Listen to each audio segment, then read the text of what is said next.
ഇറാനെ സഹായിക്കുന്ന രാജ്യം റഷ്യയാണ്. റഷ്യ ഇറാൻ്റെ പിന്നിൽ പാറ പോലെ ഉറച്ചു നിൽക്കുകയും ചെയ്യുന്നു. ഈ നില തുടർന്നാൽ ഇറാനെ കൂടുതൽ ആക്രമിക്കുക സാധ്യമല്ല. കാരണം റഷ്യയുടെ ഇടപെടലുണ്ടാകും. റഷ്യയുമായി നയതന്ത്ര ചർച്ചയ്ക്ക് പക്ഷേ അമേരിക്ക മുതിർന്നേക്കുകയും ഇല്ല. എങ്കിൽ പിന്നെ റഷ്യയുടെ ശ്രദ്ധ തിരിക്കുകയാണ് ഏക വഴി. റഷ്യയുടെ ശ്രദ്ധ തിരിക്കണമെങ്കിൽ ഒരേ ഒരു വഴി മാത്രമാണുള്ളത്.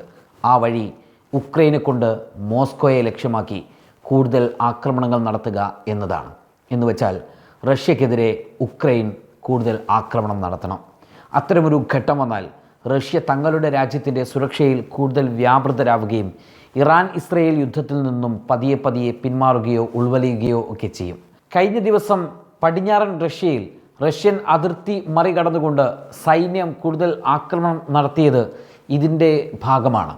റഷ്യൻ സൈന്യത്തിന് ജാഗ്രത കുറവ് ഉണ്ടായി എന്നാണ് ഈ സുരക്ഷാ വീഴ്ചയെക്കുറിച്ച് റഷ്യൻ അധികൃതർ ഇപ്പോൾ വ്യക്തമാക്കിയത്. കവചിത വാഹനങ്ങളും പീരങ്കികളും ഡ്രോണുകളും ഉൾപ്പെടെ ഉള്ളവയുമായിട്ടാണ് ഉക്രൈൻ സൈന്യം റഷ്യയിൽ പ്രവേശിച്ചത്. ഈ ഉക്രൈൻ സൈന്യം പ്രവേശിച്ച ഈ സ്ഥലം എന്ന് പറയുന്നത് കേവലം റഷ്യക്ക് അത്ര തന്നെ പ്രാധാന്യമില്ലാത്തൊരു സ്ഥലമല്ല.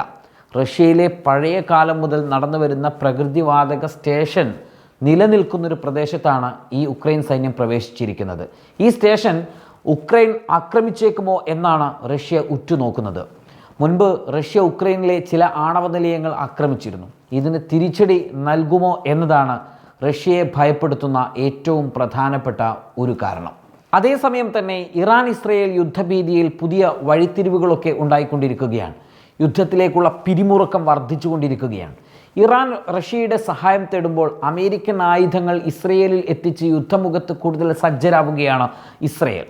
അതോടൊപ്പം അമേരിക്ക ഇറാന് മുന്നറിയിപ്പും നൽകിയിട്ടുണ്ട്. ഇസ്രയേലിനെ ആക്രമിച്ചാൽ സർവനാശമായിരിക്കും ഫലം എന്നാണ് അമേരിക്ക നേരിട്ട് ഇറാന് മുന്നറിയിപ്പ് നൽകിയിരിക്കുന്നത്.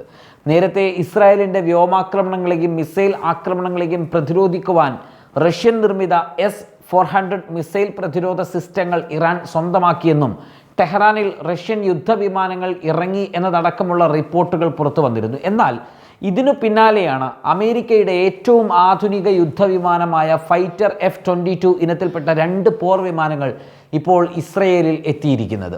ഇറാൻ അല്ലെങ്കിൽ ഇറാൻ്റെ പ്രോക്സി ഗ്രൂപ്പുകളായി തിരിഞ്ഞ് ഹിസ്ബുള്ളയോ ഹൂത്തിയോ ഇവരുടെയൊക്കെ ആക്രമണങ്ങൾ തടയാൻ തങ്ങൾക്കിത് ആവശ്യമാണ് എന്നാണ് അമേരിക്കൻ സൈനിക ഉദ്യോഗസ്ഥൻ വെളിപ്പെടുത്തിയിരിക്കുന്നത്.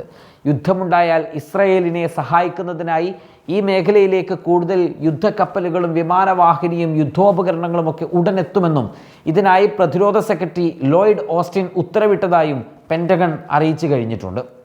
കഴിഞ്ഞ ദിവസം ഇറാഖിലെ അമേരിക്കൻ സൈനിക താവളത്തിന് നേരെ ഇറാൻ അനുകൂല പ്രോക്സി ഗ്രൂപ്പുകൾ ഒരാക്രമണം നടത്തുകയും ആ ആക്രമണത്തിൽ 7 അമേരിക്കൻ സൈനികർക്ക് ഗുരുതരമായി പരിക്കേൽക്കുകയും ചെയ്ത സംഭവമുണ്ടായിരുന്നു. ഈ സംഭവം അമേരിക്കയെ അക്ഷരാർത്ഥത്തിൽ ഞെട്ടിച്ചു കളഞ്ഞു. ഇറാൻ്റെ സമീപ പ്രദേശങ്ങളിൽ ഇതേ തുടർന്ന് അമേരിക്ക കൂടുതൽ സുരക്ഷ ഉറപ്പുവരുത്തുകയും സൈനിക വിന്യാസമൊക്കെ നടത്താൻ അമേരിക്കയെ നിർബന്ധിക്കുകയും ഒക്കെ ചെയ്യുന്നു. ഇറാൻ്റെ ആക്രമണം ഏത് വിധമായിരിക്കുമെന്ന ധാരണയില്ലാത്തതിനാൽ അതീവ ജാഗ്രതയിലാണ് അമേരിക്കൻ സഖ്യരാജ്യങ്ങളൊക്കെ ഉള്ളത്. അതേസമയം ഇറാനെതിരെ സൗദി ഉൾപ്പെടെയുള്ള രാജ്യങ്ങളുടെ പിന്തുണ ഉറപ്പാക്കുവാനുള്ള അമേരിക്കൻ ശ്രമം വിഫലമാവുകയും ചെയ്തു.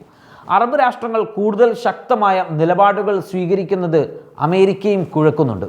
ഇസ്ലാമിക രാജ്യങ്ങളുടെ കൂട്ടായ്മ ഒരു അസാധാരണ യോഗം വിളിക്കുകയും ഇസ്മായിൽ ഹനിയയുടെ വധത്തെക്കുറിച്ച് രൂക്ഷമായ ഭാഷയിൽ വിമർശനം ഉന്നയിക്കുകയും ചെയ്തു. ഈ യോഗം വിളിച്ചത് തന്നെ ഇറാൻ്റെ ആവശ്യപ്രകാരവും നിർദ്ദേശപ്രകാരവുമാണ്. അതുകൊണ്ട് തന്നെ ഇറാന് അറബ് രാഷ്ട്രങ്ങളുടെ പിന്തുണ മുൻപത്തേക്കാൾ കൂടുതൽ ലഭിക്കുന്നതും അമേരിക്കയെ കൂടുതൽ അസ്വസ്ഥമാക്കുന്നുണ്ട്. ഒരേ സമയം യുദ്ധപിരിമുറുക്കം വർദ്ധിക്കുമ്പോഴും മറുഭാഗത്ത് യുദ്ധം ഒഴിവാക്കുവാനുള്ള ശ്രമങ്ങളും തകൃതിയായി നടക്കുകയാണ്.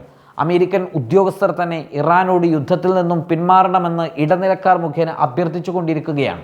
എന്നാൽ പ്രതികാര പതാക ഉയർത്തി ഇറാൻ ഇനി അതിൽ നിന്നും പിന്മാറുവാനുള്ള സാധ്യത വളരെ കുറവാണ്. അങ്ങനെ വന്നാൽ യുദ്ധമുഖം തുറക്കപ്പെടുകയും കൂടുതൽ നാശനഷ്ടങ്ങൾ സൃഷ്ടിക്കപ്പെടുകയും ചെയ്തേക്കാം. Waytonikah.com, the exclusive Muslim matrimonial site.